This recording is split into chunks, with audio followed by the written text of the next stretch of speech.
the ultimate limit of that is the arms necessary to prevent. Basically, you can own any arm that is necessary to necessary. They're fucking killing Arnie kids, so you're telling me it isn't real when they had a fucking vote in the goddamn fucking Senate? You're being replaced, and there's nothing you can do about it. So shut up. Welcome to the Ready to Rumble podcast. As always, I am your favorite bard, Korak the Bard, joined by my stalwart co-host, Dr. Scorpion the Bird, your own personal doctor. Welcome, Dr. Scorpion. Thank you, Bard. Thank you.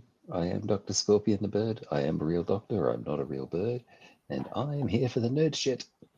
As am I. Unfortunately, we don't have too much nerd shit today because of recent events. We are now somewhat forced to address the issue of Charlie Kirk and everything else that has been following since then. So I feel like we need to say every episode, we're going to do something a little different today because we've done something different every time. So today is going to be the Oreo cream filling of the cookie that started with Hulk Hogan and Ozzy Osbourne and was supposed to finish with Hulk Hogan and Ozzy Osbourne. But in the middle, we have Charlie Kirk to discuss. So just a three-part trilogy of death, murder, and destruction, makes for a good Hollywood movie. Yeah, it's unfortunate, events overtook us, and just to allow our listeners behind the curtain ever so slightly, we're ready to record part 2 of the Hulk Hogan Ozzy Osbourne show literally every day last week. And every day was, I'm not quite ready today, could do it tomorrow. Yeah, if something's come up, I can't do it today. Oh, I've got a migraine today, can we push it off to tomorrow? And then, of course, events overtook us, and we had the tragic and unfortunate murder of Charlie Kirk, to which we are obviously obligated to respond. So that's today's show. As the Bard just said, we will get back to Rumble's response to Ozzy Osbourne and Hulk Hogan, but today we're very much forced to talk about Charlie Kirk. But before we get too deep into that, I believe that we really should start off with something good for the week. So just for a bit of something different on a show that's a bit of something different, why don't you go first with something good for the week? Oh, wow. Yes, and I agree. In these trying times, it is still important to focus on the good things. And I think that's the one thing we've actually been consistent on this entire time. So we really should keep it. My something good is the sequel to a beloved video game called Hollow Knight, and it is Hollow Knight Silksong. It's been a long time coming. It's been in about 6 years of development. Everybody who played Hollow Knight will hopefully agree with me that it's certainly one of the best Metroidvania genre video games. I would put it in the contender for top 10 all-time best video games. It's a really fantastic game. And the sequel kind of turned into legend and myth and obscurity. And is it going to, follow Half-Life 3 and just never, ever come out? But no, the Team Cherry, a very dedicated small team of people, have been busy at work for the past several years. And it came out. It's brilliant. It's beautiful. I highly recommend you play it if you like platforming 2D scrollers with lots of cool Metroidvania upgrades and builds you can put on your character. And it's just a lot of fun. So Silksong is by far the happiest thing that has happened in the last couple of weeks. It's fantastic. Just as an aside for the Silksong thing, I have a teenager in my house who is also Silksong obsessed. And listeners, I want to squash any rumors that my stepkid and Korak are locked in this slightly informal battle of who's going to finish the game first, of whether the fact that my kid is significantly further advanced in the game than Korak is represents the fact that my kid is much better at the game than Korak is, or whether it represents Korak's alleged completist mindset who wants to explore every single side quest and do everything 100%. You can decide which you think is true. Yes, it's so informal. It has never been announced to anyone or another person living. But no, friendly rivalry, sure. I give your stepkid the advantage because I am treating it like a fine wine and taking my time trying to find out all the secrets and the lore. they also have the advantage of being a teenager who doesn't have to worry about shit like rent or groceries or power bills or anything like that. So Exactly. Your only bill for the month was the $20 you had to pay for the video game. Yeah. And by the way, listeners, in case you're wondering about how popular Silk Song is, on the day of release, Silk Song managed to crash literally every video game eShop. It crashed Steam. It crashed the Nintendo eShop. It crashed the PlayStation Store. It crashed the Xbox Store. That was how anticipated this game was. No game has done that before. It's quite incredible. And it's just a bunch of dudes hanging out in Adelaide, just making this game just because, just for funsies. So yeah, quite amazing.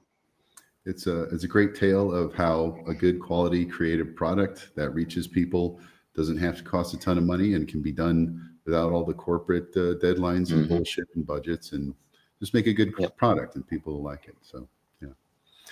All right, Doc, what is your something good? What are you holding on to this week? Well, my something good is that this weekend just gone was Father's Day in Australia. Sorry, weekend before the weekend just gone was Father's Day in Australia. And for Father's Day, I bought myself a bunch of guitar accessory stuff. I'm not going to bore our audience with the details of the pickups and the machine heads and the various bits of guitar stuff that I bought myself. All I'm going to say is the reason I bring it up is that if you recall way back to episode 1, I talked about the guitar that I built myself at Christmas time. This guitar here, in fact. Oh, I'm just knocking something over. Okay. So this is the guitar I built myself. It's beautiful. I love it. It plays amazingly well. And my something good is that over the course of the last few weeks or so, I've replaced some parts on that from what came standard to slightly upgraded, slightly better quality parts, both for that and for another guitar that I own, a lap slide guitar that I own. So my something good is that, I actually got courage enough to grab the wire cutters and grab the soldering iron and grab the screwdrivers and take the next step from here's a guitar kit, put all the pieces together, to here are some guitar accessories, solder this, cut this, screw in this, put the thing together and improve on the, what is essentially the paint by numbers equivalent of guitar making. I sort of, my something good is that I got enough courage to go and take the next step up, and it now sounds significantly better. It's got a for the guitar nerds out there, it's now got a mini humbucker in the bridge, significantly hotter, sounds a lot better. So yeah, that's my something good is that I managed to be courageous enough to take a soldering iron to a couple of my guitars. That I'm sure created many tense moments, like I'm about to conduct surgery on my baby here. Yeah. Well, and this is the thing. What you're doing is you're taking a guitar that works perfectly well. You're taking something that works perfectly well. You can play it. It's great. And you are deliberately taking it into a state of not playing well because you're taking things that are working and you are removing the working things and hoping like hell that you put new things in that work better. Because if you get it wrong, of course, you've now got a guitar that is less good than when you started. And that's the scary part. So, yeah. You fix something that wasn't broken, and now it is. Exactly. Like that risk. Exactly. Yeah, it really is. It's the ultimate in ignoring the old wisdom of if it ain't broke, etc.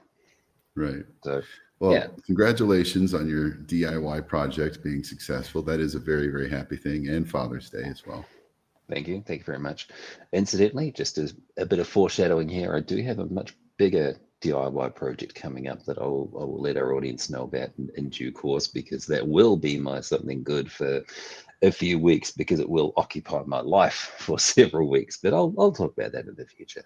Bit of foreshadowing. Watch this space, folks. All right. So today we obviously have some very distressing news about the events surrounding Charlie Kirk's murder, assassination. It's been called many things, but yeah, the poor guy is dead. He was shot in the neck. and the reaction has been amazing. The amazing is probably the wrong word. It's been crazy. So instead of one of us bringing in the exposition and the other responding, both Doc and I have done our homework. So we have separate book reports. My subject is on Charlie Kirk, the man, and who he was and what he said. And Doc, what is your book report on? My book report is on Charlie Kirk and Charlie Kirk's early life and the political action group he formed known as Turning Point USA. And then, of course, we're going to, because that's the point of the show, look at the Rumble response from a few of our favorites to the murder of Charlie Kirk. So I think before we start, what was your initial response to the news that Charlie Kirk had died? Because I believe, if I recall correctly, we were chatting together when the news came through that he had been shot. Yeah.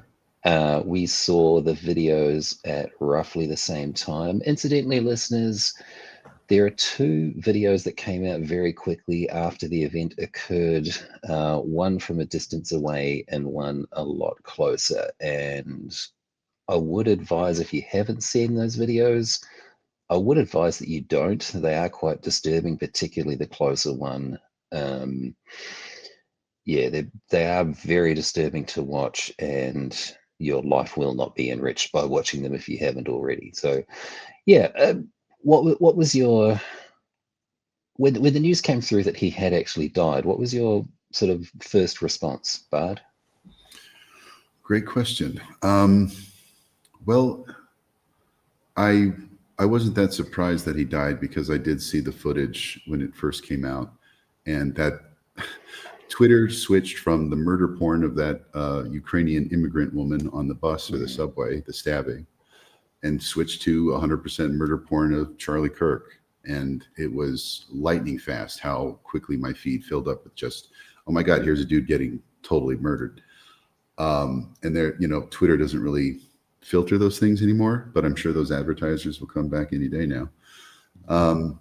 But yeah, it was kind of thrust into my timeline to see a guy get shot in the neck. And just given the amount of blood that immediately came out, I thought he has a very, very poor chance at surviving this. And I think it wasn't too much later that he had died. So it wasn't so much a reaction to the news that he died, but just seeing that, oh, this is a fatal gunshot wound. And then the wheels start turning. What's going to happen? The response.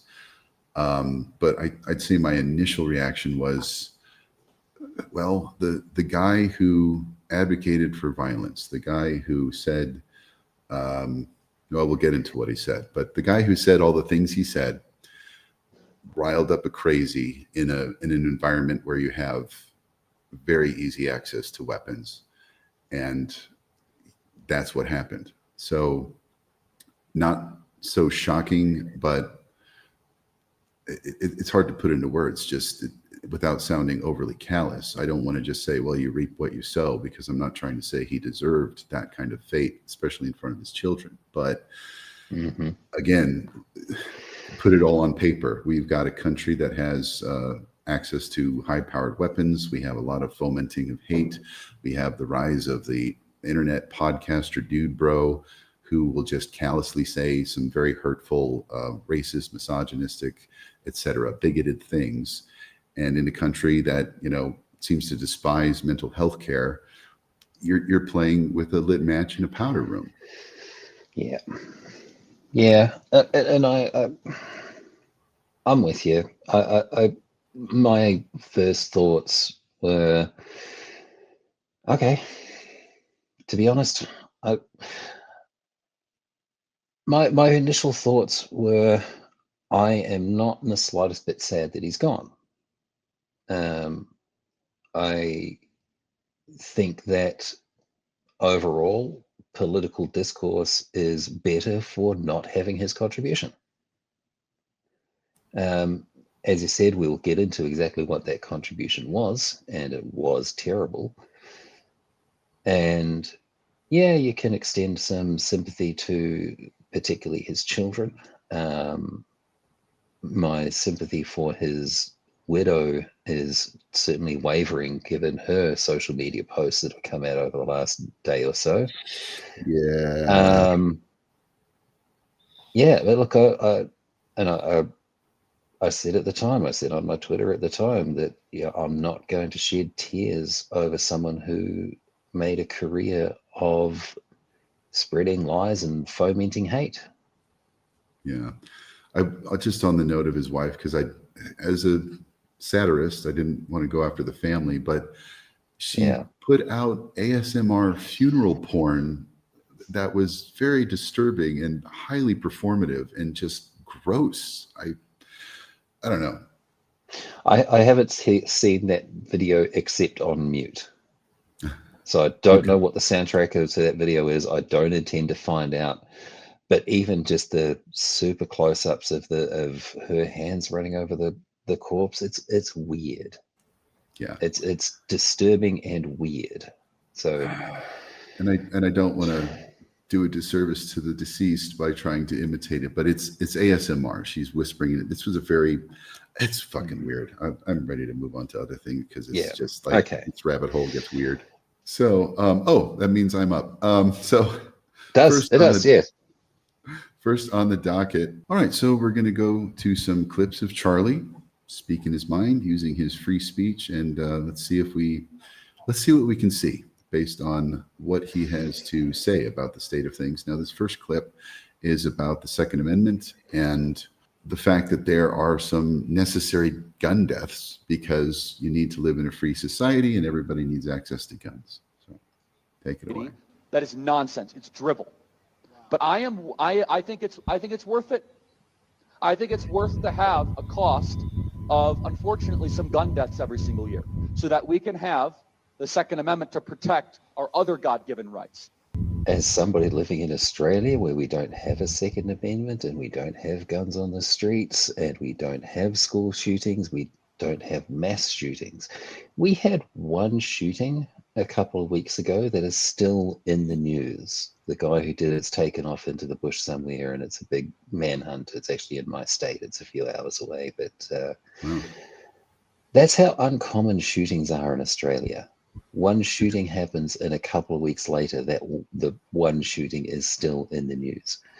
And how many did he shoot? Was it like a high-powered rifle or what went down?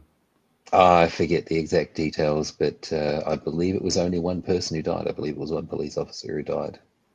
One guy shoots one person and you guys lose your minds. That is, man, you got to get up on America's level. Man, that doesn't even faze us anymore. One guy, that's not even a mass shooting. Come on. I know.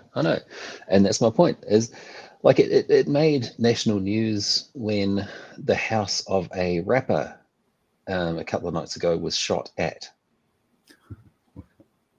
That's every day in Compton, Scro. What you talking about? Yeah. Jesus. Okay. And this is the thing,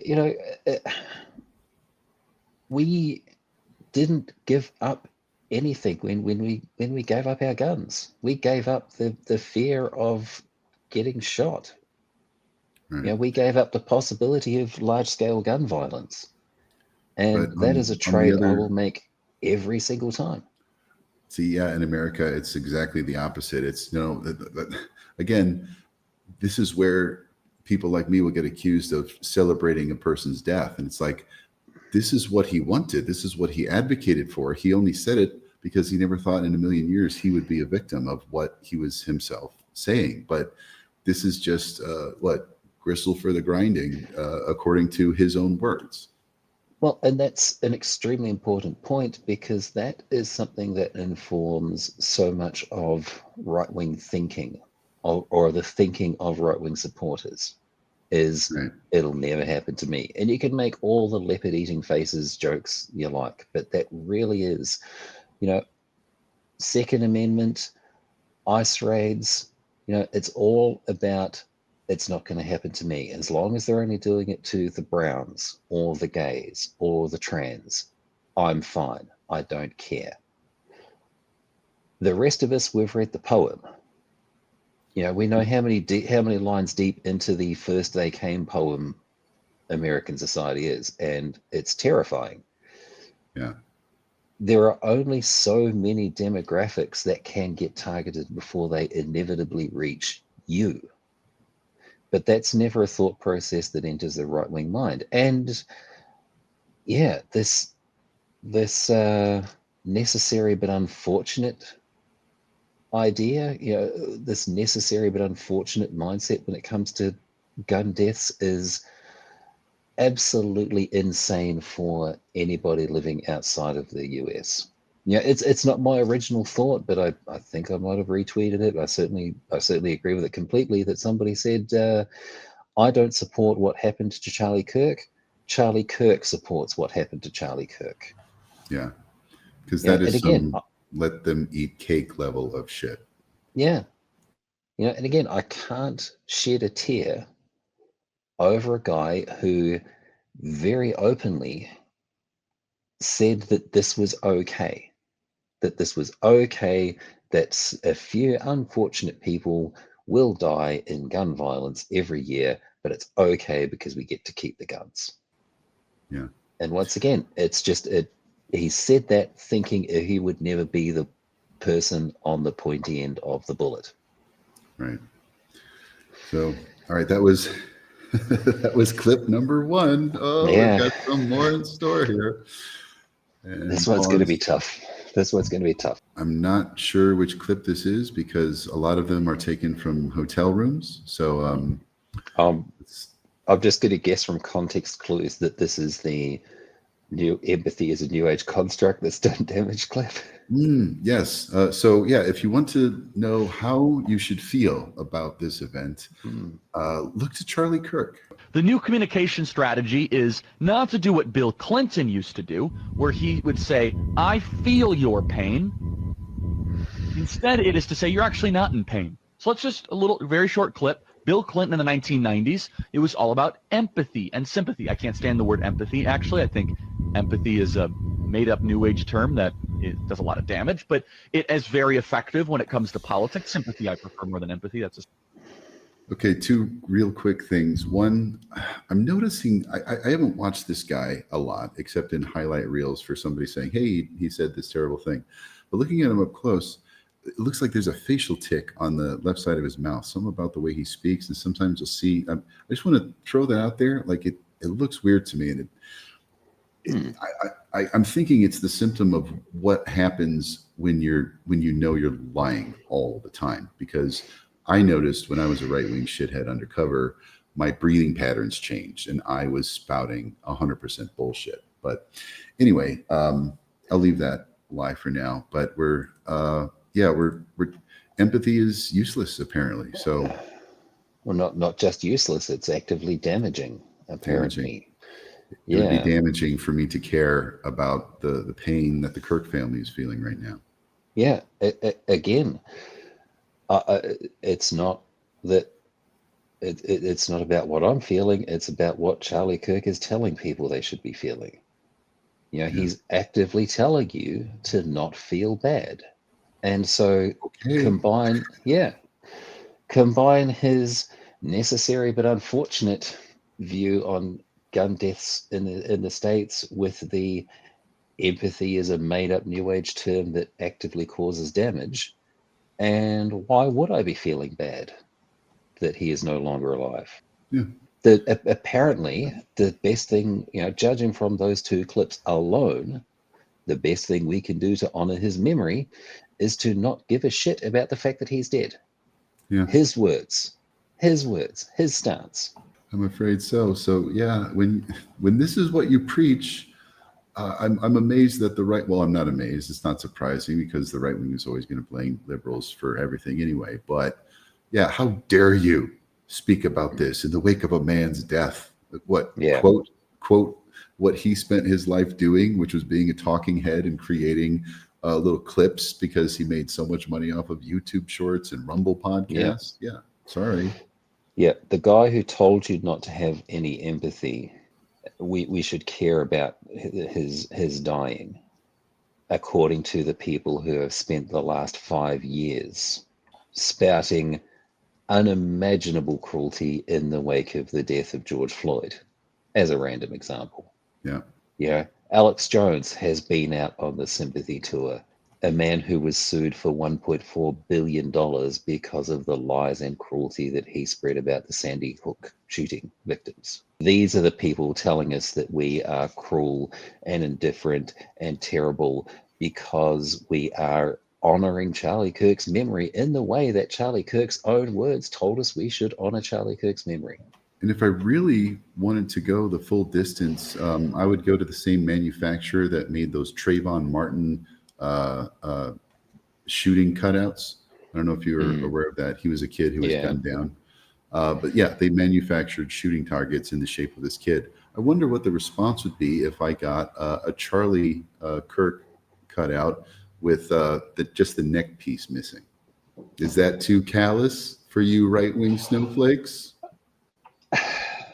Again, to honor Charlie Kirk's memory, you would have to approach that with a complete lack of empathy for the situation of him or his wife or his children. Yeah. You know, because we've seen a lot of, but he was a father, but he, content out there. George Floyd was a father as well. That didn't stop you when you were producing all of that terrible shit around his death.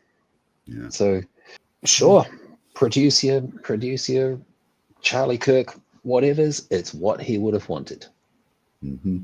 According to PolitiFact, the Charlie Kirk show regularly rated about 90% pants on fire content. That So tracks. I just thought, since we just had a clip from his show, I just thought I'd throw that out there real quick. Okay. This next clip, we're going to dip into some just straight up bigotry towards the trans community, specifically Dylan Mulvaney, who visited the White House. Hilarious. The October surprise is having the go to the White House. Be like, wow, I've met with the president. Yeah, good luck.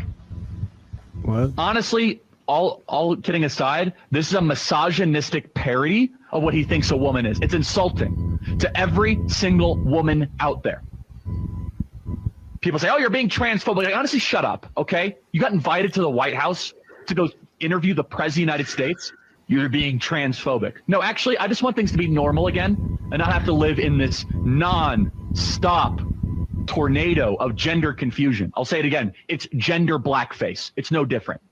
And we'll end it there with gender blackface, ladies and gentlemen. Well, and I'm not happy that my show now contains one of his slurs. That's not great.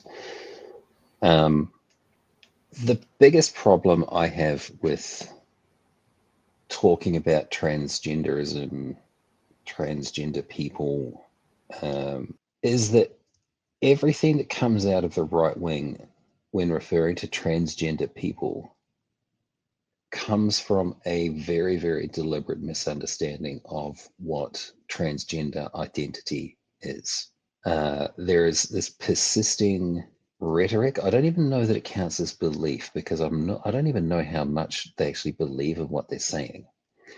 But the rhetoric is all based around this idea that to be transgender is to be a man who wakes up one day and decides to put on a dress and pretend to be a woman.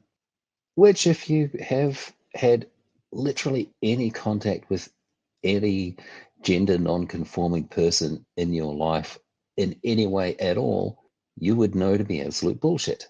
And this is why it's so tough to even approach the discussion, not even to have the discussion, but to even know how to approach the discussion, as they're coming from a place that is so far removed from reality, that is so far removed from the lived reality of being a transgender person, that there's not even any common ground to start discussing. So I have a real hard time with this sort of thing because it just makes me want to just simply scream about how wrong he is. And that doesn't make great radio. Well, like so many subjects, especially the more religious you go, the less you know. Just basic biology, basic evolution. Like, how do we even approach this when your world is not based on what we can prove? So how do you even, yeah, like you said, how do you even start with somebody like that? I mean, and this is the thing, it would be nice if basic biology was a simple black and white binary, I guess, because it means we would have to stop arguing with, I don't even know if stupid people's the correct terminology here, but certainly people who deliberately refuse to understand the nuances of the discussion. Yeah. It doesn't take much of a look at the non-human world to realize how blurry the lines between male and female are. And with humans being just another organism, there is no reason to believe that those same blurry lines don't apply to our species in exactly the same way as they apply to other species. And like you just intimated, it's the religious thinking that causes the problem there.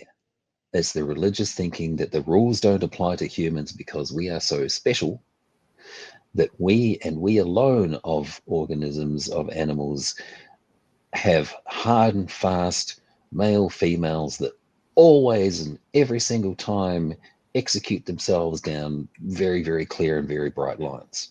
Which As if, dovetails nicely with the idea that, yeah, if someone gets their head blown off because of whatever, well, that's not my problem now, is it? kind of does. Yeah. Yeah.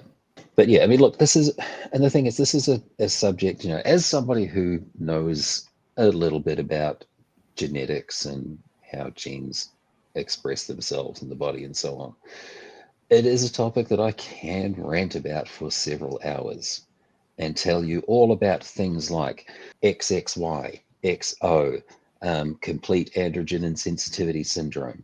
I can tell you about the reasons or about, intersex phenotypes and the various different genotypes that cause human beings to develop along lines that are not clearly male or clearly female.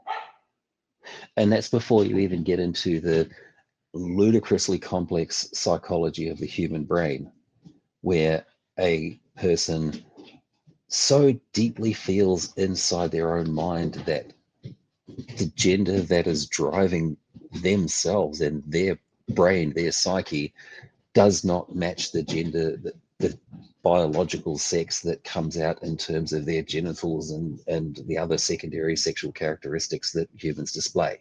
Yeah. It's a really, really difficult, complex discussion. And that's why it's so frustrating and annoying that it always starts from the Charlie Kirk point of view, from such an egregious misunderstanding of what trans identity is and what trans identity means. Yeah. It's the type of thing that, it would take several years of university education and several tens of thousands of dollars of university education just to start talking about how wrong you are. Right? It's that type of thing, and it's immensely frustrating, and I find myself tongue-tied and tripping over words because I just don't know where to start with that sort of shit. But it's harmful, it's hateful, it's damaging, it's going after one of the most marginalized and least privileged demographics in our society, and it's that sort of, it is not hyperbole to say that sort of rhetoric kills people. It actively costs lives.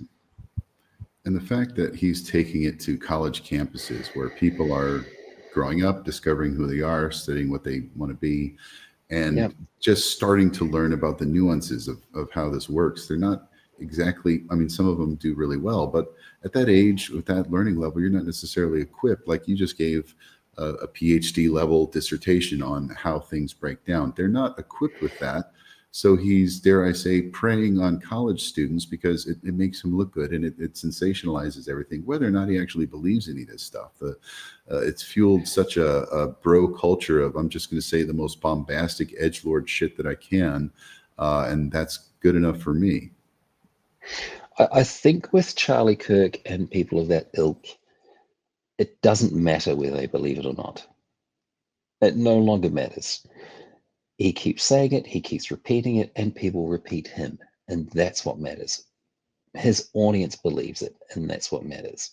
He keeps putting out the same false ideas, and that's what matters. So whether he believes it or not, neither here nor there, to be honest. The fact that he keeps putting those things out, keeps putting those ideas out, and keeps repeating them to people who do believe him, that's what matters. And that's what's so enormously frustrating, is that it keeps the argument away from, I mean, it's a rhetorical tactic. You know, we've talked about it in terms of Jordan Peterson before. I can't remember if we've talked about it on the show, but certainly in discussions amongst ourselves, we've talked about it in the context of Jordan Peterson before, where Jordan Peterson's real skill in arguing is keeping the discussion from actually going forward by keeping you arguing about definitions and keeping you arguing about terms, so that you can never actually get to the meat of the issue. You waste all your time arguing around the periphery. You can never actually progress. That's Peterson's single skill. That's all he has. And Charlie Kirk's trans rhetoric does effectively the same thing. Yeah, it keeps people like me angrily shouting about how little he understands of biology and sexual development and genetics and psychology and all the rest of it, so that we can never actually get to a point where we can discuss transgender people as people. Yeah, and that's a different type of damaging in and of itself. Right.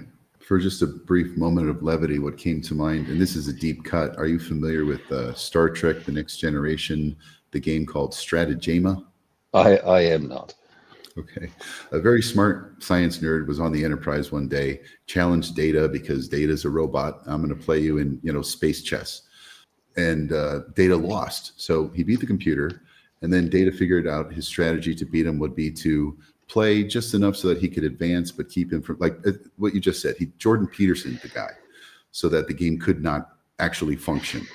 And the smart science guy just stormed off. So in that sense, Jordan Peterson is Data, but he thinks that's how you should play the game. He thinks he's winning by not allowing the game to move forward. And then you add in all the bigotry on top of it. And it's like, we're never going to get to first base. Forget about getting off first base. Yeah, exactly that. It's stalling the game. It's preventing the game. It's not playing the game, it's preventing the game. And that's what we saw. That's what we constantly see with this trans rhetoric coming out of the right wing. For example, Politico says top Republicans reject any link between GOP rhetoric and Paul Pelosi assault. Of course you should reject any link. Why is the Republican Party, why is the conservative movement to blame for gay schizophrenic nudists that are hemp jewelry makers breaking into somebody's home, or maybe not breaking into somebody's home? Why are we to blame for that exactly? And why is he still in jail? Why has he not been bailed out? By the way, if some amazing patriot out there in San Francisco or the Bay Area wants to really be a midterm hero, someone should go and bail this guy out. I bet his bail's like $30,000 or $40,000. Bail him out and then go ask him some questions. Okay. Really quickly, before I get your response, take a breath. First thing, is it becoming more obvious, the little twitch here? Because I'm seeing it more and more. Yeah. And just so we're clear, he's talking about Paul Pelosi, who a deranged right-wing nut job who was a fan of some of these same people we've been talking about, broke into Nancy Pelosi's house and tried to murder Paul Pelosi and assaulted him and put him in the hospital by beating the shit out of him with a hammer. So these are the people we should bail out. If you recall, there were a few people posting. So this guy, if I recall correctly, he was wearing just a pair of underpants during the attack. It was like underpants, and he was fully dressed when he got to the house. And the security camera showed him with a bag and something. I don't remember. At some point, he stripped and broke into the house. Yeah, fuck if I know. Because it was a favorite meme of the right at the time to show a pair of tidy whities and a claw hammer and saying, "This is my Halloween costume." That was Don Jr., by the way. Yes, yeah. I couldn't remember if it originated from him or if he just picked it up and ran with it. And of course, because the right wing are nothing if not mindless copiers of each other. Certainly, once he had put that out there, it just spread like a respiratory virus through an unvaccinated population that refuses to take the most rudimentary public health measures. Anyway. You're comparing Don Jr. to polio? You know, I can't argue against it. A virus that kills some people and cripples others? Yeah, that's Don Jr. Again, that's that lack of empathy thing again. That they were very, very quick to be extremely cruel to Paul Pelosi in the wake of that attack. And they were very, very loud and clear in their encouragement of people to take physical action targeting Nancy Pelosi. Now, I'm no huge fan of Nancy Pelosi. She represents the establishment institutionalist ring of the Democrat Party that is responsible for the inertia of the Democrat Party that got us where we are, that essentially wasted all 4 years of the Biden administration, time that we could have spent actually going after the people who were responsible for the numerous frauds and criminal activities that were going on during the first Trump administration. But rather than do that, Pelosi spent a lot of energy protecting the institution, so it's the institutional Democrats who I think bear a lot of the blame for this second Trump administration. So I am no fan of Nancy Pelosi. That does not mean I believe that people should be breaking into her house and beating her octogenarian husband around the head with a claw hammer. Now, if Paul Pelosi had preached the way Kirk does about how we should harm our enemies by breaking into their houses at night and then beating them with a claw hammer, and then that happened, I might have a similar reaction to what happened to Charlie Kirk. If Paul Pelosi was on record saying that claw hammer attacks were unfortunate but necessary in a society that used the possession of claw hammers to defend its other, quote, God-given freedoms, end quote, then yes, I would have very different feelings about a claw hammer attack against Paul Pelosi. Exactly. Well, this can't be right, can it? The last execution in France was guillotine in 1977. 100% true. They used the guillotine until the whole way. 77. Yeah, that's so cool. There's videotape of it. Honestly, that's like what we should be doing, and I agree. It should be public and televised. Public square. By the way, you could fund the government to watch it. You could have brought to you by Coca-Cola, and no, I'm not kidding. By the way, I would totally tune in to see some pedo get their head chopped off. Convicted by a jury. By the way, years. That's gonna get. No, I'm talking about a real thing. I'm not talking all about executions in Belarus are by firearm. That's not a choice or anything. Andrew's saying don't make kids watch it, and I think no, the absolute I think opposite. at a certain age. Okay, so this is the end of the clip. I'm going to go back to the beginning of the clip because right here we're at public executions, televised and sponsored. And this next part is really going to bring out the Peter Griffin just... I'm sorry, but that's Jack Posobiec joining them online in the digital cuck chair in the back there. That's quite funny. Yeah. Yeah, it looks like he's a member, and then they pan out. It's like, oh, he's on the TV. Yeah. No, he's with his, oh, I've got things to say too, and the other three just completely ignoring him. Yeah, look, okay, two things. One I was going to say earlier, which is that the one thing that I will do in deference to Charlie Kirk no longer being alive is that I will restrain myself at great willpower, and I would like it acknowledged.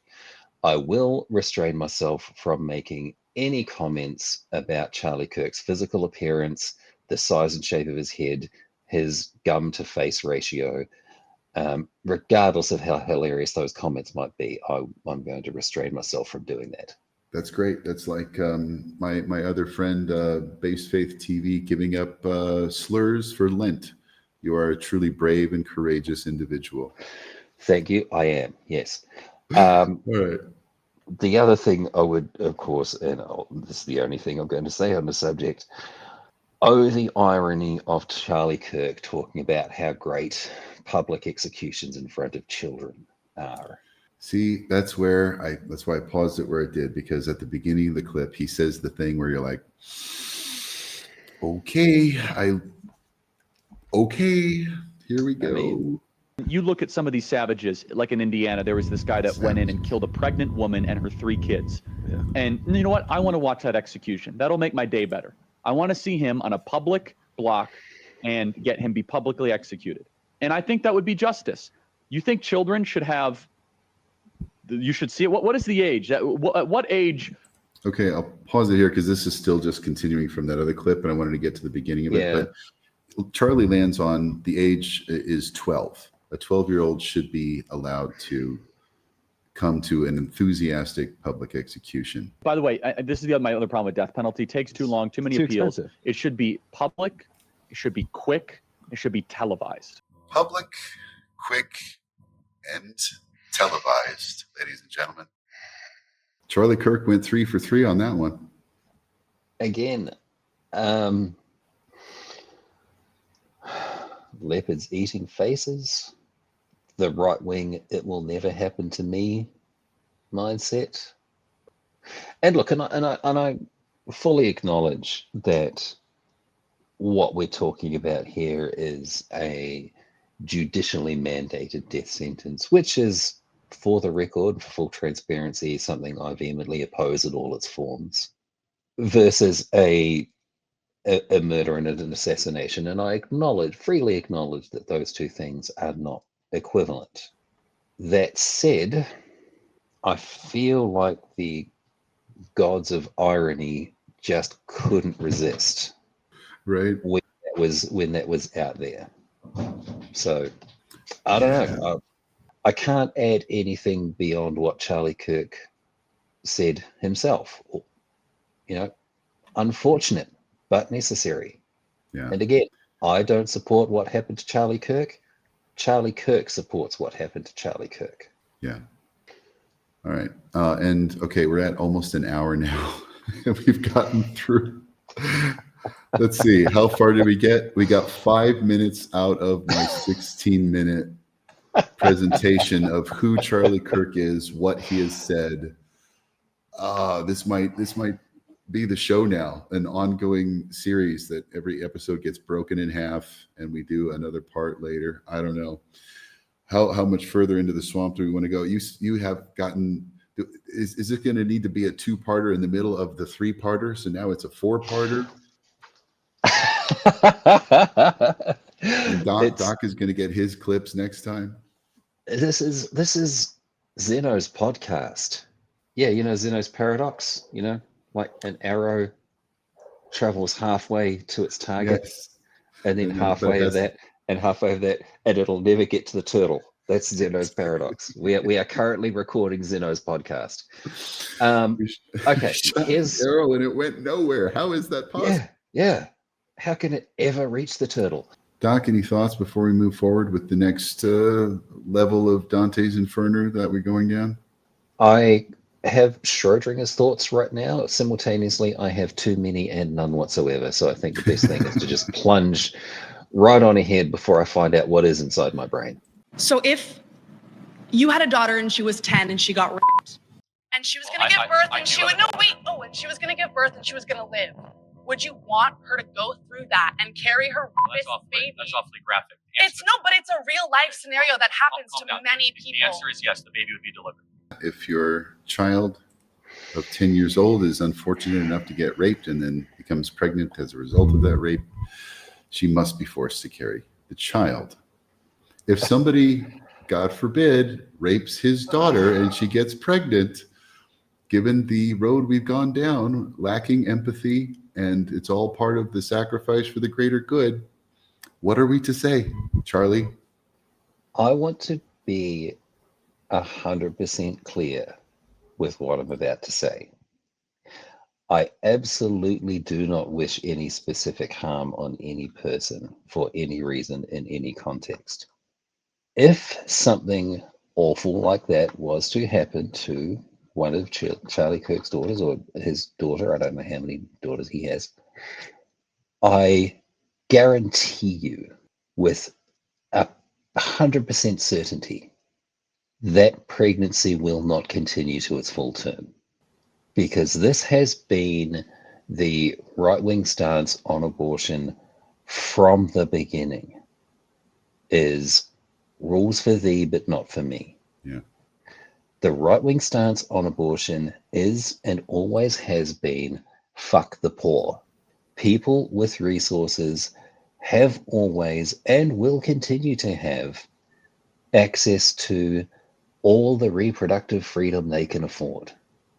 Yeah, the abortion bans we've seen, the restrictions we've seen since the overturning of Roe v. Wade have disproportionately affected people who do not have those resources, marginalized communities of color, people who are geographically isolated. If you are the type of person who has resources enough to not work for a week, book a last minute plane ticket to go and fly to a state where you can wait out the mandatory 24, 72 hour waiting period in your 5-star hotel room, get the treatment, fly home again and continue on. If you have those resources, abortion is not restricted to you. Right. So again, with the very, very specific background of I do not wish any harm on any person, if something terrible like that was to happen to Charlie Kirk's daughter, there is zero doubt in my mind that the resultant pregnancy will be ended. Yeah. It's a ridiculous thing. It's a ridiculous thing that he's saying because he knows it too. He knows he's lying. Yeah. It's that whole thing about rules. You know, laws are, and I'm not going to phrase this well because I'm angry and emotional about things, but you should smile more.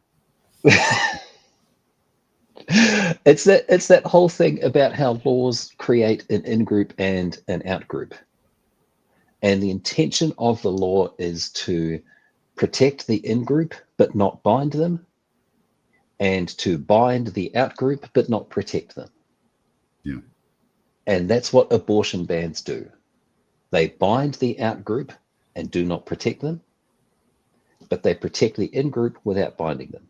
Because again, if you've got the resources just to jump on a plane tomorrow to fly from whatever shithole state you're in right now, fucking, Texas and all the freedom you can buy, go and fly off to somewhere, some blue state hellhole like Illinois, where they actually treat women as human beings.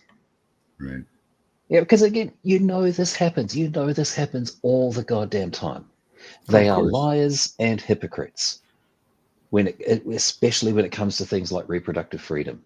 They will rail endlessly about how terrible blue states are and about how amazing and full of liberty red states are. But then when it comes to situations like an unwanted pregnancy, people in red states with the resources run to the nearest blue state to go and get that taken care of. It's almost like they're a bunch of hypocrites, but that couldn't be the case for all of them, could it? All of these godly people who live by the 10 Commandments, including the one that says something about not bearing false witness? No, that's not possible. I'm glad you brought up the 10 Commandments in the Bible because it has some very specific passages about homosexuals. So I'll give you 3 guesses, but you're only going to need one about how Kirk feels about the gays. Is in Leviticus 18, is that thou shalt lay with another man shall be stoned to death. Just saying. So, Miss Rachel, you quote Leviticus 19, love your neighbor as yourself. The chapter before affirms God's perfect law when it comes to sexual matter. Okay, so you quoted the part of the Bible that says be loving, and I'm quoting the part that says don't do that. So Stephen King tweeted out the other day that Charlie Kirk advocated for the stoning of gay people. Yes, he did. He then deleted that tweet after some pressure and pushback. Yes, he did. I believe he was wrong to delete that tweet because what he said was accurate. Charlie Kirk advocated for the stoning of gay people. We just saw him referring to Leviticus 18, a man that lays with another man should be put to death by stoning. He just referred to that as, quote, God's perfect law, end quote. You saw it. I saw it. Yeah. Our audience saw it and heard it. I don't know how much clearer you can get. part of the other problem besides rules for thee and not for me is don't believe your lying eyes. I hate to bring up things like 1984 because of the way it's been misunderstood and abused over recent years. But the final passage of 1984, when it's talking about how the party had finally convinced Winston to disbelieve his own eyes. I wish that wasn't a documentary. And if you recall, the very last line of the book was, he loved the party. Yeah. And so, I actually don't have very much to say about the clip specifically, because that's just more, it's just more biblical hypocrisy coming from a person who made their trade in cherry picking from the Bible in a very hypocritical way. There is another clip that I saw or re-saw recently where a student at Oxford College discussed Levitical law with Charlie Kirk and pointed out that the suit that Charlie was wearing at the time under Levitical law also meant that Charlie should be put to death by stoning. Yeah. There's nothing in Leviticus that suggests that any one named abomination is more abominable than another. Now, once you get into the New Testament and, Jesus essentially goes along and says, no, it's all bullshit. That gives you an argument to say, okay, we don't need to put people to death by stoning for planting two different crops side by side. Sure. And I'm no biblical scholar, but if I recall correctly, it was Paul who had much to say on the subject of sexual morality, not Jesus. And we're talking about the same Paul who genuinely believed that the world would end before the current generation did. Like he genuinely, his entire sexual morality was based around the idea that he, Paul himself, would live to see the end of the world. Therefore, procreating was a waste of time. Therefore, having sex was a waste of time. Yeah. And again, I'm not a Bible scholar, so if there are Bible scholars listening who want to correct me, I'm more than happy to be corrected. But if that's the basis for your sexual morality, you're on a very, very shaky basis. So I don't actually have much to say about the clip specifically, except to point out the hideous hypocrisy of using Levitical law as any kind of moral basis. Yeah. There's look, we've seen some themes developing here. We've got oversimplification of complex issues. We've got deliberate and willful misunderstanding of complex issues. The last two clips we've had, the calling, and again, do not disbelieve what you just saw, listeners. You just saw Charlie Kirk describe stoning gay people to death as, quote, God's perfect law, end quote. We saw that hypocrisy. We saw the abortion hypocrisy. We've seen, again, the willful misunderstanding of issues around transgender identity. We're seeing some patterns form. Are we? I think it's an understatement to say that we're starting to see a pattern forming. Yeah, these are not coincidences. And so on a different note, I've heard Charlie being compared to Martin Luther King Jr. So, of course, as they say on the internet, there's always a clip. So let's see what Charlie Kirk has to say about this civil rights leader. Where MLK, in my personal opinion and based on every objective analysis, he actually gave us more race focus and less emphasis on character and conduct. Because here we are 60 years later.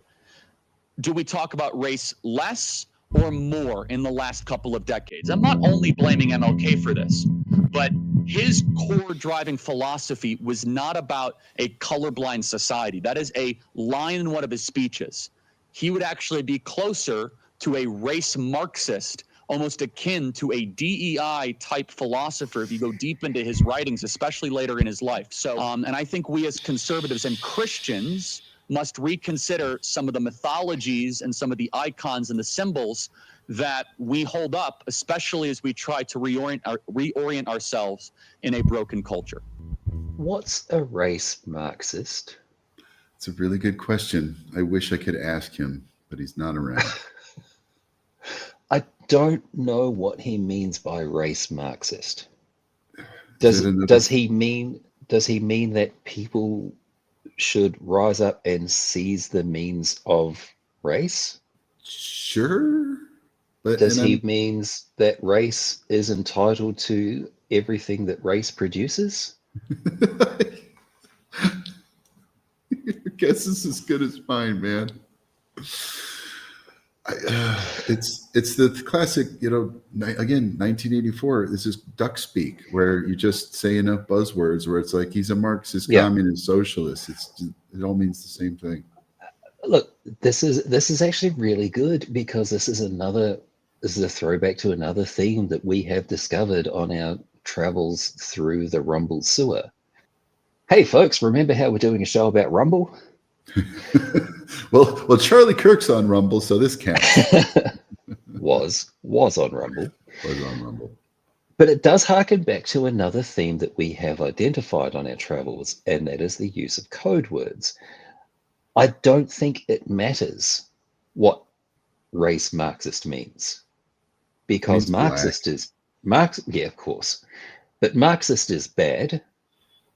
Therefore, blank Marxist is bad. Yeah. And you can put any blank in there you like. So you can come up with this concept of a race Marxist. It's meaningless.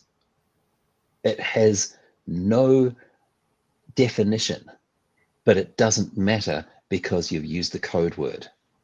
Right.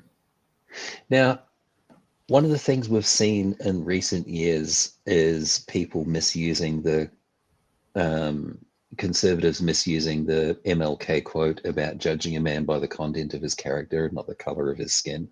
Yeah.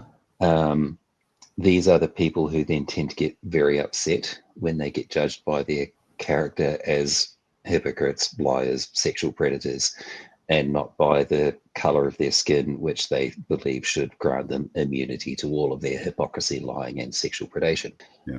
But the other thing is, and this is where things get tricky with Martin Luther King as a historical figure. Turns out, if I may borrow a line from a podcaster who I think is absolutely fantastic and is worth listening to for all of our audience members, No Illusions, who is co-host of, amongst other things, the Scathing Atheist podcast. Yeah, turns out in the last 60 years, we have learned more than 0 things. And so it turns out that this race blind idea of society doesn't actually create a model that allows for the equalizing or the redressing of historic harms. Now, I don't know what's coming in the clips. I don't know if you've got one where Charlie Kirk is basically telling black people to suck it up and get over it. Slavery was 100 years ago. You should be over it by now. I'm sure that clip is out there, whether or not it's in your role. But this is, believe it or not, I had to cut it for time. But this is the thing. You can't start race relations from a point of ignoring race. You think? And you certainly can't redress historic harms that are still having an impact on people today without acknowledging the existence of race. And the thing is, we're not just talking about slavery. Even if we were talking about, slavery ends today, June 19th of 18, whatever it was. Everybody's now equal and there's no more racial prejudice, discrimination at all. We did it. If that was the case, there would still be ramifications from that slave heritage that we would feel today. But that wasn't the case, because following slavery, we had sharecropping, we had Jim Crow, we had things like the GI Bill that specifically excluded African American returning GIs from getting their 10 acres and a mule. Yeah. We've still got cases coming up in front of the Supreme Court all the goddamn time that are essentially asking, does this apply to black people too? Right. Incidentally, listeners, one of the things that takes up way too much space in my brain is, and again, I can't remember where I saw it first. I wish I could attribute it, but I can't. But if you've never had the Supreme Court decide whether or not something applies to you, you have privilege. Yeah. Because in this society, in this day and age, and I understand the irony of two white men talking together about it, laws are still written with the cisgendered heterosexual white man as the default human being. And that applies as much in Australia as it does in America. Right. And so this is why we see constantly these cases coming up before the Supreme Court. Does this one apply to the gays? Does this one apply to the vagina havers? Does this one apply to the melanated? Yeah. That's what that's a huge part of what privilege is, you know, I will never have a court adjudicate whether or not I am a full human being, because the law is written with me, literally me, cisgendered heterosexual white man, in mind. Right.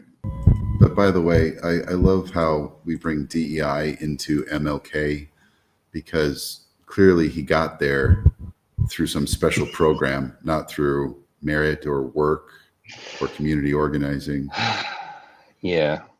And God, that's one of the most poisonous ideas that's come out in the last few years, is the idea that every non-cisgendered, non-heterosexual, non-white, non-male is in their position as a DEI hire, not as a merit. Right. I don't think there has been a more regressive idea, ascendancy in my lifetime. It stems from that same aggressive ignorance of, I don't understand what DEI is, therefore it's bad, and it means that blacks are getting something that I'm not. All it is requiring people to not discriminate, and to make sure that you've got, you're considering candidates from diverse backgrounds. Of course, they need to be qualified, but are you, like you just said, is your default cis-het white man? Because you need to broaden your horizons. More people need jobs, and more people than that are qualified. Yeah, I mean, we've seen the second Trump administration. I wish I could remember the names, but there was a 5-star general, an African-American 5-star general, who was fired and replaced by a significantly less experienced and qualified white guy. Welcome to meritocracy. Is that meritocracy? Yeah. Well, that's what they're calling it. And that's the thing. And this is why it's a dangerous and regressive idea, because you're now putting every not white dude in the position that women have been complaining about for years, that you've got to work twice as hard to be considered half as good. Yeah. You're now applying that at large across a whole range of demographics. And this is why I think it's one of the most dangerous and regressive ideas that I've seen rise probably in my lifetime.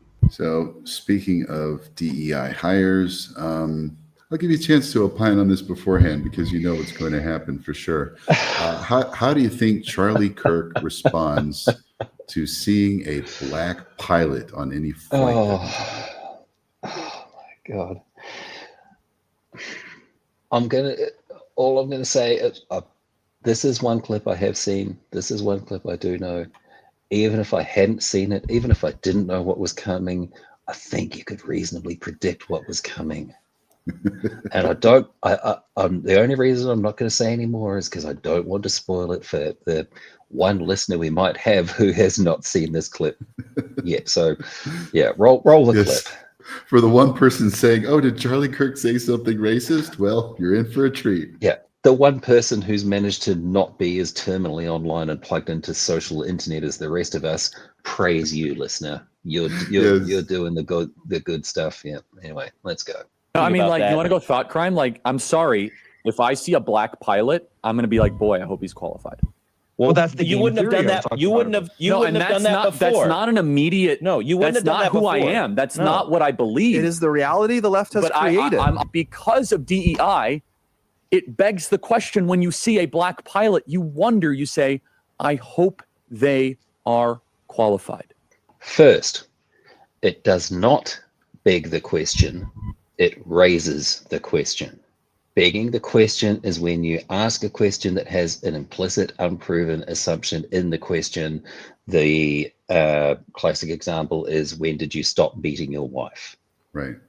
So that's a little bit of grammar nerd in there for you there, because, yeah, Charlie Kirk was an idiot.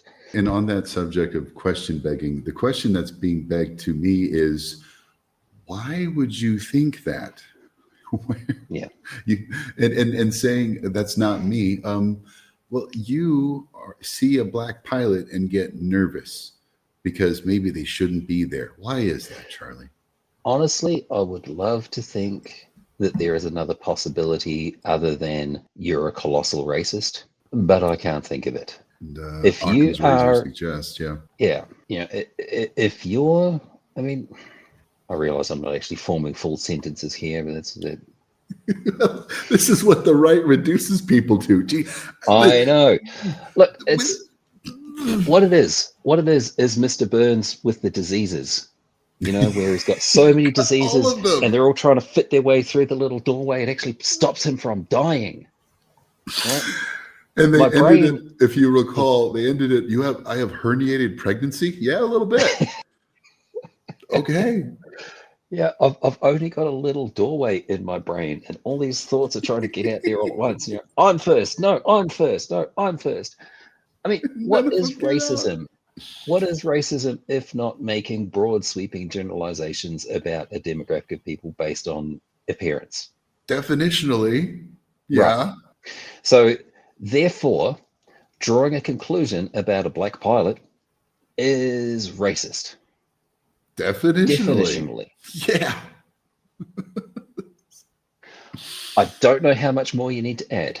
When I see a white pilot, I assume that he is appropriately qualified and experienced to be flying the plane I'm about to board. When I see a black pilot, I assume he is appropriately experienced and qualified to fly the plane I'm about to board.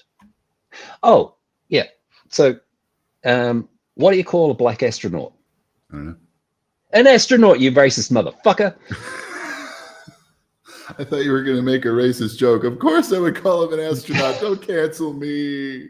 Ah, see, a racial joke, not a racist joke. But that's the fucking point. Right. Definitionally racist. No, There's I nothing can't else do to anything add. but picture all your thoughts trying to leave your brain at the same time. It's what he's reduced me to. All of this shit about, you know, going back to the first fucking clip, like everything. There is so much boiling in my head about how much this is based in ignorance and fear and deliberate misunderstanding, and how easy it is from a position of privilege when you have millionaire backers, and we will get into his millionaire backers, how easy it becomes to throw these ideas out across your gigantic platform to your millions of viewers, your millions of listeners, and keep these poisonous and dangerous ideas out there. And it's one of those self-perpetuating things where it no longer matters if people are, if you are believing your own ideas. What matters is that people are hearing those ideas and that people are debating those ideas. You know, the Jordan Peterson thing again. You can't make progress if you have to stop every 14 seconds to say, no, this is a bad idea and you are wrong. Right. Because that leads to more delays about why you are wrong. And this is what the right wing, this is what conservatives are extremely good at, is just gumming up the works, whether it's through a Gish Gallop type of argument style that I know you and I both come across in our travels across the social internet, where people just fire out wrong after wrong after wrong after wrong, because, you know, it only takes a couple of seconds to say a wrong thing. It takes 20 minutes to explain why that thing is wrong. Right. Yeah. You know, and this is essentially Charlie Kirk's entire career, is just firing out misogyny and firing out bigotry and firing out racism, unchecked, unchallenged, untrammeled. We saw one guy try to give a little bit of pushback in that clip, and Kirk just rolled right over top of him. And I know we'll get into this with your segment in the part 2 of the ever expanding series, but when it's your job to not understand biology or basic human decency, you will not understand it. That is a hefty paycheck you're leaving on the table if you don't embrace your bigotry. Yeah, we are currently recording Zeno's podcast, where we are constantly recording half of the podcast. Next time we'll record half of the next half, and the time after that we'll record half of the half of the half of that. So yeah. And speaking of which, we managed to make it another 5 minutes into my clip session. Congratulations. We only have 6 minutes left, so we might need half of the. Now I'm saying it like you. Half. It's supposed to be half. You say half, not half. Half. No. Half. We're going to get to the next half. All right, let's get to the next clip.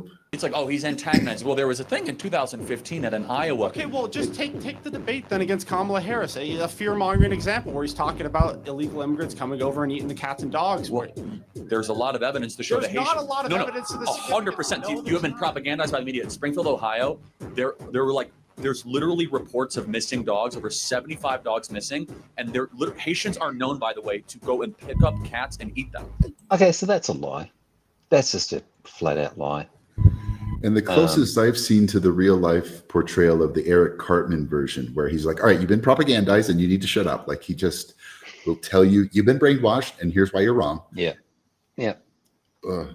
That whole, just in case anyone isn't aware, that whole eating the cats and dogs is based on one single incident where one psychologically unwell white woman was found to have eaten a pet cat, and I think that person was in Ohio or Iowa, one of those states. It certainly wasn't in Missouri, like they were talking about at the time with the Haitian immigrants.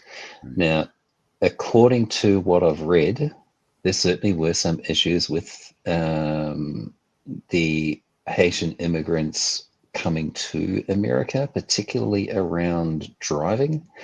Apparently in Haiti, you don't need a driver's license. And so apparently there were some genuine issues with traffic violations, road rule violations, and so on. But having said that, according to the mayor of the town, the Haitian migrants were welcomed with open arms. They were responsible for the revitalization of the town's economy and industry.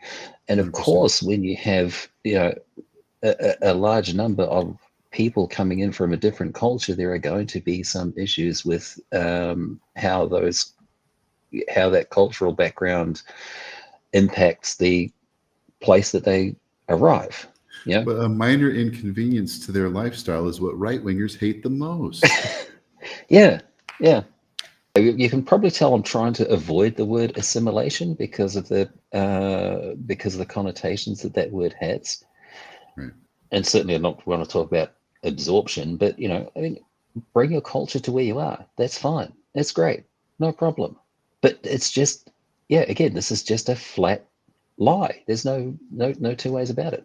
And similarly to the 300 Koreans who came here on work visas to help build a Hyundai plant, and then for their trouble, even though they were invited here and here legally, all got arrested by ICE. So now it's escalated to deportation and arrest. Before, with the Springfield, Ohio group, they were invited, as you said, welcome with open arms, because they took jobs Americans didn't want to do. They took factory jobs. They revitalized the town. They were invited here. They were doing it the right way, which is what they keep saying, that we just want them to do it the right way. They were doing exactly that. And what did they get for their trouble? You guys that ate my pets. Yeah. Incidentally, listeners, if you are arguing with your MAGA family who think that the ICE raids are great, and that the ICE raids are only targeting, quote, illegals, end quote, point out that the ICE raids are taking place in courthouses where people are trying to do things the right way, just like the right-wingers claimed they should be doing this entire time. So this last thing, it's going to be a little bit longer, and it's one of my favorite things to see come out of an independent animator online. Internet animator takes right-wing talking heads and just animates them into grotesqueries. So like you'll see Joe Rogan turning into a cockroach or a gorilla, as he beats his chest. So it's going to get a little surreal, but these are all real Charlie Kirk quotes set to a little bit different style of animation. I don't care if Trump goes to prison. First of all, you absolutely should care. They're going to come after the people. They're going to come after the social media accounts. They're going to come after the bank accounts. They're going to come after every single person that played any form and targeting in every form and fashion. If we lose, if the president loses, they will come for us all. They will come for your children. They will come for your schools. They will come in every fashion. And they won't stop.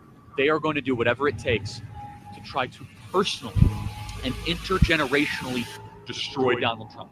That's how much they hate him. They hate him not because of his tweets, not because of his style. They hate him because all of their schemes have been put in jeopardy. They're going to come with bloodthirsty revenge.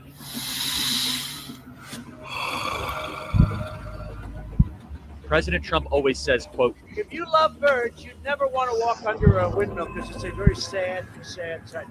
We are intrinsically tied to the president. He's with us. He's for us.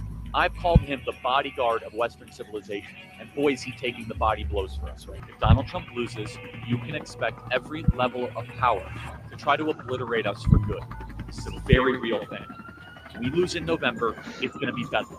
That if they get power back, they're going to lock him up, and they're going to continue until they have absolute pathological power over our country. Please email us your thoughts, as always, freedom@charliekirk.com, freedom@charliekirk.com. Oh, Jesus Christ. So you got to round out the racism and the misogyny with eliminationist, fear-mongering rhetoric, of course. Well, it's funny how many of those predictions came true, but in the other direction. Trump got elected, and then the things you said were going to happen happened. And but just against the people you don't like. Right. That's the trick. That's the gag. So that was again in deference to Charlie Kirk not being alive anymore. I will not be making any jokes based on his physical appearance, but the shrinking face bit, that was kind of hilarious. So we've managed to make hay out of 16 minutes of footage, if that, for nearly 2 hours. So either we're really good at our jobs or we're really bad at it. Listeners, let us know. Do we want more commentary, less clips, or should we get more clips in with less commentary? Because like you said, it takes somebody like Charlie Kirk 5 seconds to say something so boneheaded. It requires a thesis to describe how fractally wrong it is on every level. Yep. And again, there's with a lot of this stuff, there's so much background you need to explain before you can start explaining why the thing you just said is wrong. And this is why we have such a hard time with it, because, the other side of it's so much easier. They got much bigger paychecks as well. It's really easy when all you have to do is bitch about how rough you have it from your multi-million-dollar studio, and how everybody has a leg up except for you, because no matter what the narrative is, it's the blacks and the minorities have the boot on the neck of the cishet white man. Yeah. Stay tuned for my new podcast, White Guys Are the Oppressed Ones When You Really Think About It. Is that not what we're doing, is merely speaking with whatever voice we can muster, given all the disadvantages of the deck being stacked against us? Yeah, God, it's just the boot of oppression on the neck of the white man, I tell you. Pulling yourself up by your own bootstraps is being born white. Like you've been given boots and straps, and you don't need to pull them up. There's a mechanical lever. You just, it actually does it for you. Yeah, it's life on easy mode. And according to the South Park video game. Yes, I forgot about that. The slider. Yeah. If you're dark black, that is the hardest level. Oh my God. Yes. Oh, yeah. And that Peter Griffin race meme. Yeah. Yes. Yeah. Look, my final thoughts are that Charlie Kirk was a person who used his vast media reach to spread lies and foment hate. And I will not be shedding tears over the fact that he is no longer part of the political discourse. Which is as best as you can get from our side of the aisle looking at that side of the aisle. Yeah. Whereas our side of the aisle gets a lot worse. The first thing that came to mind was when Ted Kennedy died. That's how far back I'm going. But they are cruel. They are merciless. They do not adhere to the ideals that they try to force on others. You can't speak ill of the dead. When Joe Biden had medical problems, they were the first to joke. When Paul Pelosi, as we just brought up, Paul Pelosi nearly died, and we're making jokes about it. But how dare you speak against one of our heroes, a hero which, by the way, fomented the exact kind of hate with fear-mongering that leads to violence like this. Yeah, I guess the last thing I can say is just to repeat the first thing I said. I don't support what happened to Charlie Kirk. Charlie Kirk supports what happened to Charlie Kirk. Fair. As usual, folks, it's taken us many, many minutes to get through just a few seconds of interview footage. So just like last time and the time before that, our episode has broken in half. So tune in for part 2 of the part 2 that was going to be the 3-parter. So that makes it part 3 next time when Doc gets to present his information on Turning Point USA.